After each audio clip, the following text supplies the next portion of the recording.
Before I begin today's video, I'd like to acknowledge that I am coming to you from the lands of the Yagara and Turrbal people, and I'm so honoured to be able to continue their storytelling tradition. My first introduction to Shakespearean women was, of course, through my mother and her tight-knit group of English teacher friends who basically raised me. My mum told me the story of Lady Macbeth like she was an urban legend, read me picture book versions of Midsummer Night's Dream, and always believes the most interesting Shakespearean woman is Gertrude, Hamlet's mother. She's always had a love of the women of Shakespeare. She's a fierce believer that even though they might not be the most upstanding feminist representations of female characters, if you interpret them the right way, they can be turned into incredible instances of the chokehold that the female psyche and beauty has had on artists throughout history. And I love Shakespearean women. Hey everyone, I'm Ellie. If you're new to my channel, welcome to my safe haven where I upload weird niche video essays about my interests. And if you're coming back, hi, what's up? You might notice that I'm in a new space. Yay! I moved to Myanjin like a week ago now, and I'm absolutely loving it, having a blast, fun times. I moved to go to drama school, so you can expect me to get like gradually more insane as the years go by now. Also, I'm having my first coffee of the day out of my beautiful new mug, so this video is going to get more energetic and chaotic as it goes on. Anyway, let's get going. While women weren't always given agency and power in these plays, or during Shakespeare's time, female characters were literally played by young boys.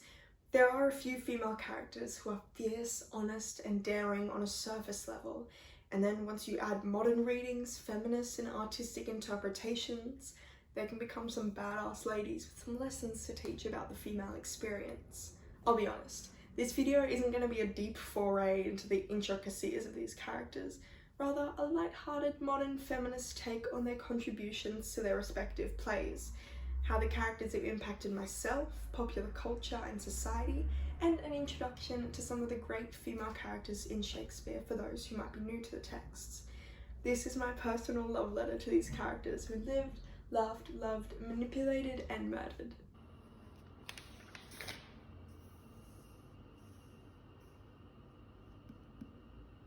Come you spirits that tend on mortal thoughts, unsex me here, and fill me from the crown to the toe, top full of direst cruelty.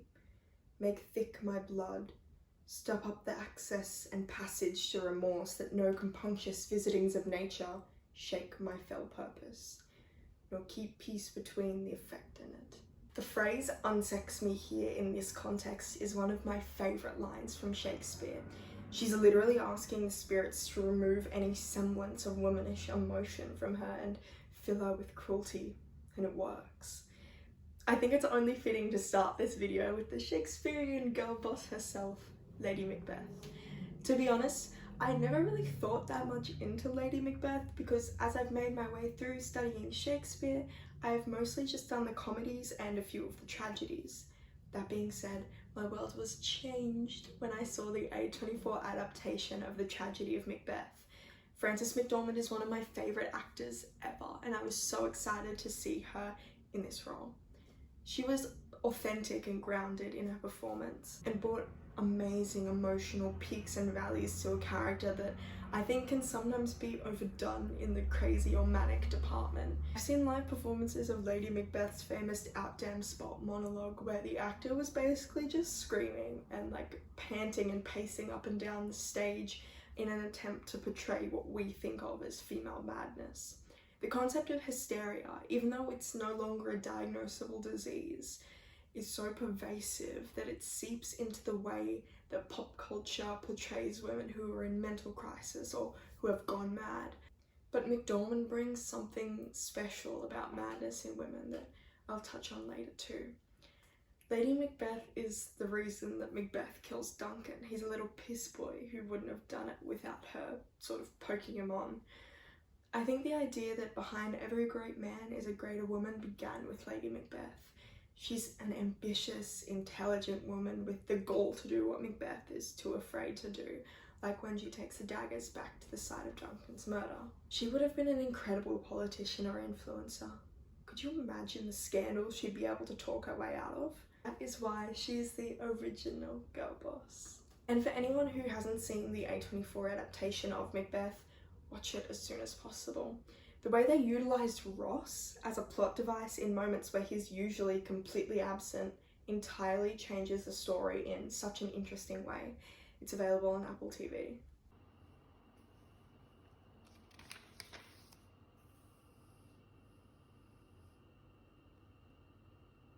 There's rosemary, that's for remembrance. Pray, love, remember.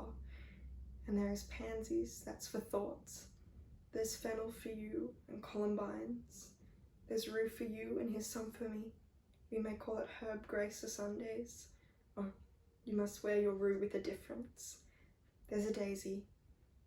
I would give you some violets, but they withered all when my father died. They say he made a good end. She lived, she served, and then she died. I have a mediocre Ophelia tattoo on my stomach that means that I can forever keep her with me on my travels. I love Ophelia. I think she represents what being in love and being young and naive means. She also represents an animalism that I think lives inside all women. This idea that we can give and give to something or someone and go mad in the process. We can have this deep-seated grief that might spring forth at any moment when our banks overflow.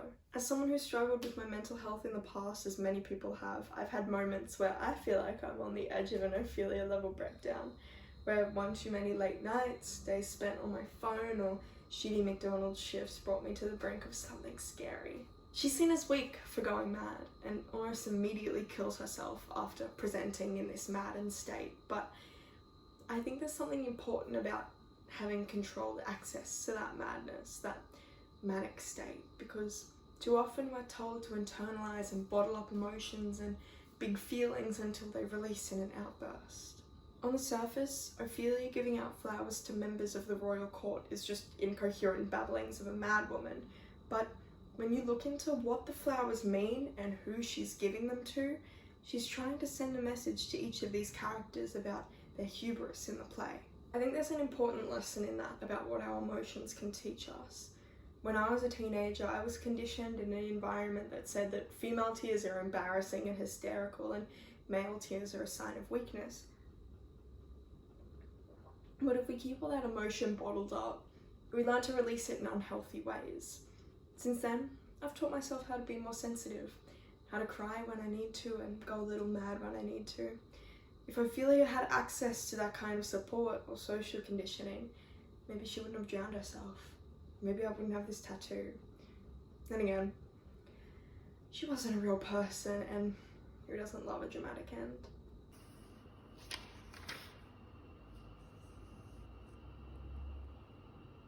Milk-livered man that bears a cheek for blows, a head for wrongs, who hast not in thy brows an eye discerning thine honour from thy suffering, that not nosed fools do those villains pity who are punished, ere they have done their mischief. Where's thy drum? I studied King Lear when I was in year 12, and as soon as the character of Gonerl was mentioned, and we read her character description, I knew she was my kind of gal. I put my hand straight up when the teacher asked who wanted to read for her. With a name like Gonerl, she can't be good news. That name alone is such an amalgam of phonetic sounds that are in the English language related to badness. It sounds severe and cold. Again, my type of character. I honestly don't have much to say about her, just that she absolutely fucking roasts her husband after literally cheating on him in front of her, gaslights her sister and her father, and then poisons her sister. She's a bad bitch, and if I don't get to play this character at least once in my life, I'll go feral.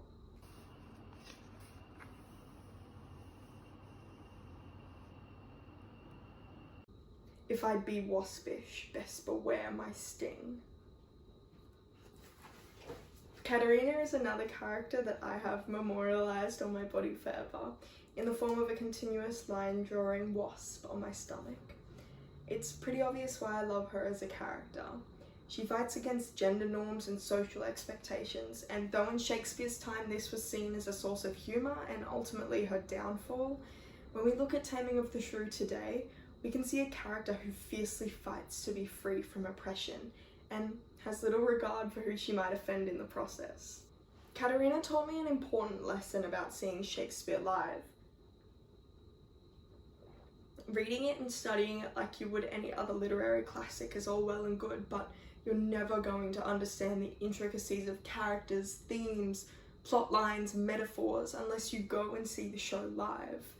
If I had never seen this show live, even though it was a very modernised adaptation, I would have never considered doing my own research and look into this play and thought deeper about how it can be translated onto a modern stage. When adapted and read while applying a lens of contemporary interpretation, this story can turn into the tale of two misfits pursuing each other in their own strange way, or a battle of two equal wits. These plays really are just skeleton stories, ready to be interpreted, poked and prodded to fit whatever their current need is. If I did love you in my master's flame with such a suffering, such a deadly life, in your denial I would find no sense, I would not understand it.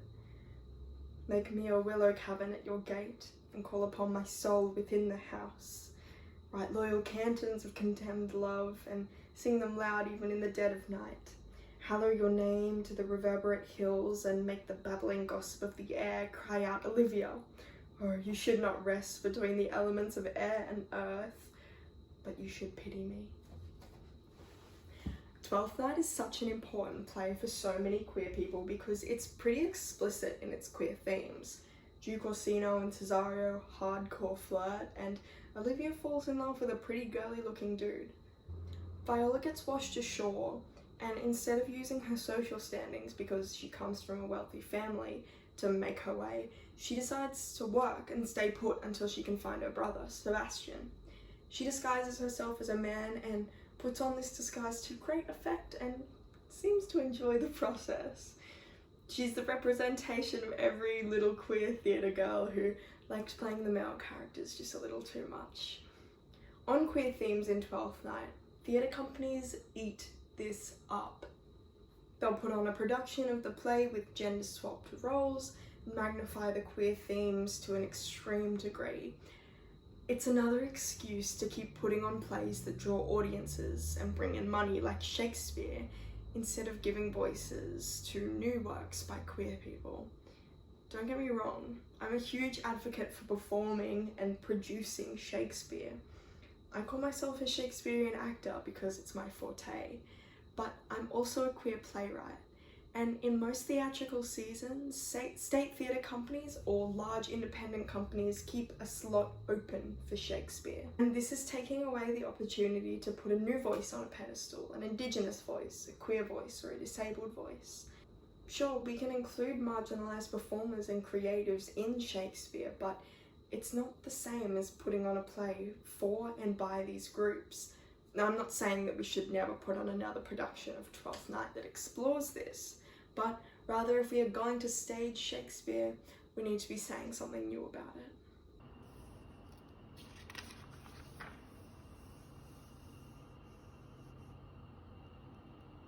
Puppet. Why so? Aye, that way goes the game. Now I perceive that she hath made compare between our statures. She hath urged her height, and with her personage, her tall personage, her height. Forsooth, she has prevailed with him. Are you grown so high in his esteem because I am so dwarfish and so low? How low am I, thou painted maypole? Speak, how low am I?